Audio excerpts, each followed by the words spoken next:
नमस्कार, प्रेमिलाच रेसिपीमध्ये तुमचं खूप खूप खूप स्वागत।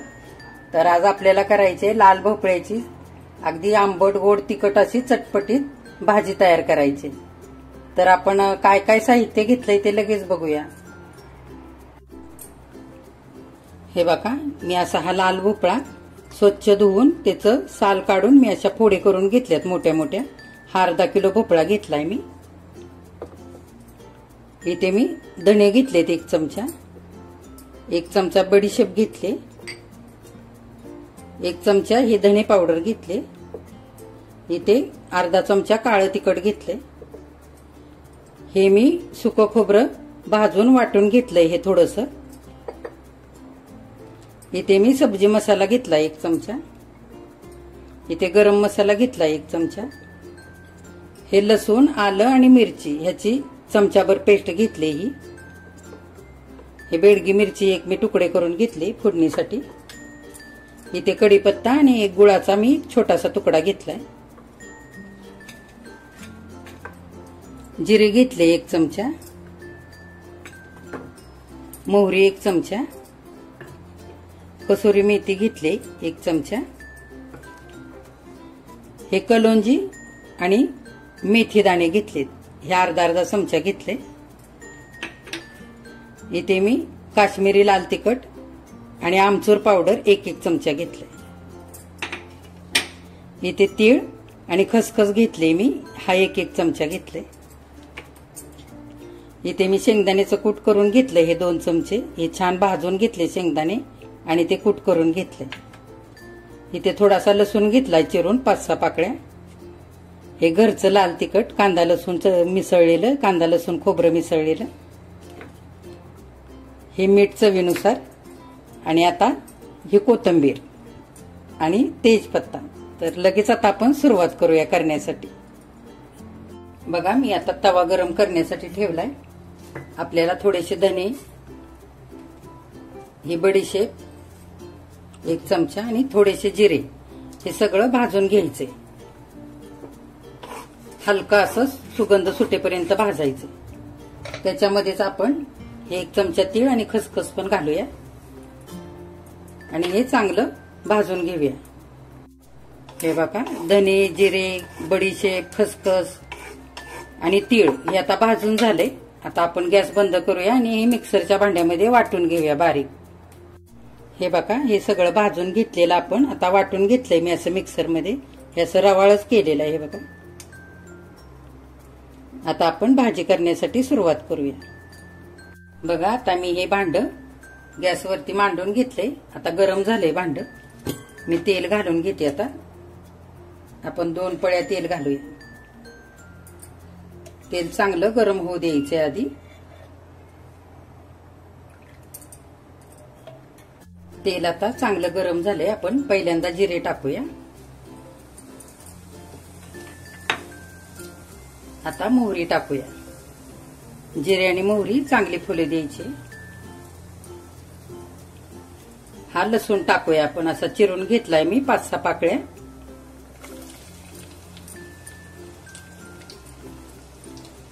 लसूण आधी छान आता तेलामध्ये होऊ द्यायचंय। लसूण छान आता भाजलेला आहे। आता आपण हे थोडी कलोंजी आणि इकडे मी मेथी दाणे घेतलेत ते घालूया। मेथी दाण्याने आणि कलोंजीने ही भाजी खूप छान लागते, म्हणून ह्याची फोडणी घालायची। आता आपण कढीपत्ता आणि हे तेजपान घेतलंय ते मी असं तुकडे करून ते पण घालूया। चांगलं परतवून घ्यायचंय तेलामध्ये हे। आता मी ही बेडगी मिरची असे तुकडे करून घेतले ते घालूया आणि हे लसूण, 2 मिरच्या आणि थोडंसं आलं हे असं मी वाटून घेतले ते घालूया आणि चांगलं ह्याला पण आता परतवून घ्यायचंय, एकजीव करायचं। आता हे सुकं खोबरं मी असं भाजून वाटून घेतलेलं ते घालूया। आता हे घरचं लाल तिखट ते पण घालूया।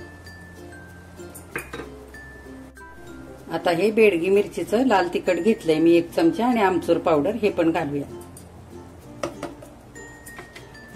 चांगलं तेलामध्ये परतवून घ्यायचंय। हा काळा मसाला अर्धा चमचा घेतलाय तो घालूया. गरम मसाला अर्धा चमचा ते पण घालूया.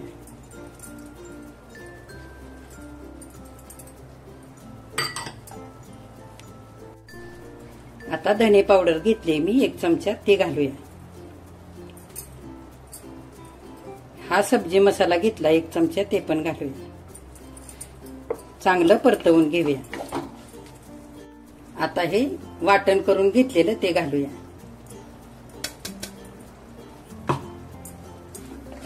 चांगलं तेलामध्ये एकजीव करायचंय सगळं आता आपल्याला हे. आता मसाला चांगला परतला हे बघा. छान सुगंध सुटलाय.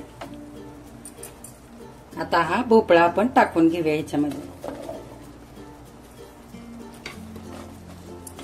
आणि चांगलं एकजीव करून घ्यायचंय आता.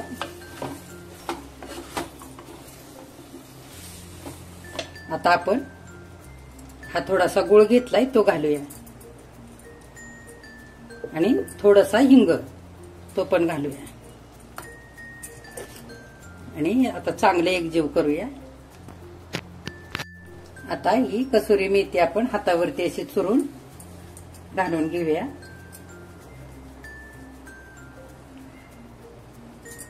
आणि चवीनुसार मीठ घालूया.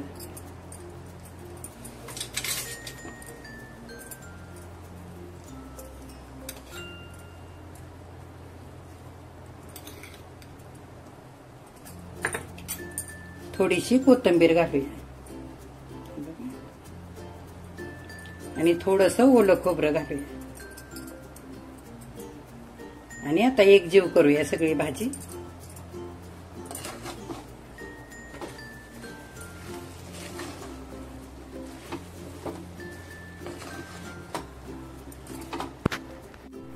आता आपण थोडंसं भाजी शिजण्यापुरतं पाणी घालून घेऊया. अगदी थोडंसं घालायचं. 1 वाटीभर घातलंय मी आणि आता झाकण घालून आता ह्याला एक वाफ काढूया आधी आणि नंतर शेंगदाण्याचं कूट घालूया आणि नंतर 10 मिनिटासाठी आपल्याला हे शिजवून घ्यायचंय. 5 मिनिटं झालेत. आपण झाकण उघडून बघूया. हे बघा छान वाफ आली. आता आपण शेंगदाण्याचं हे कूट करून घेतलंय ते घालूया 2 चमचे आणि झाकण घालून आता आपल्याला 10 मिनिटं आणखी शिजवून घ्यायचंय.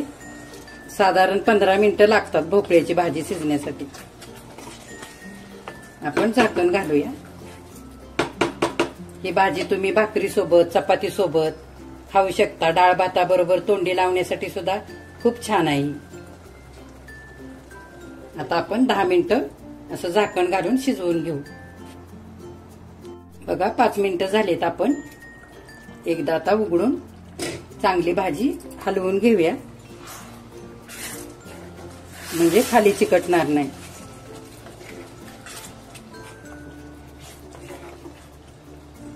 आता आणखी झाकण घालून आणखी 5 मिनिटं होऊ देऊया. असं अधूनमधून झाकण काढून हलवून घेतली ना की खाली चिकटत नाही भाजी. आता आणखी 5 मिनिटं झालेली आहेत. बघूया झाकण उघडून. बघा किती छान झाली आहे भाजी आणि शिजलाय सुद्धा भोपळा. बघा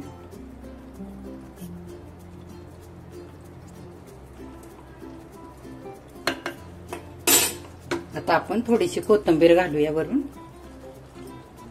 आणि गॅस बंद करून आता आपण काढून घेऊया. आता आपण भोपळ्याची ही भाजी काढून घेऊया ताटामध्ये.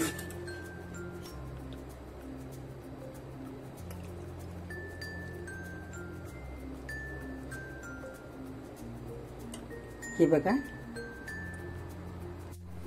बघा मी डिश मध्ये भोपळ्याची भाजी काढून घेतली. आता थोडीशी त्याच्यावरती कोथिंबीर घालूया आणि थोडंसं ओलं खोबरं घालूया.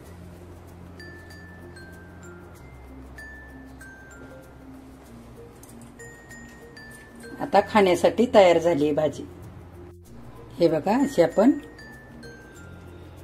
चपाती सोबत अशी भोपळ्याची भाजी खाऊ शकतो. हे बघा.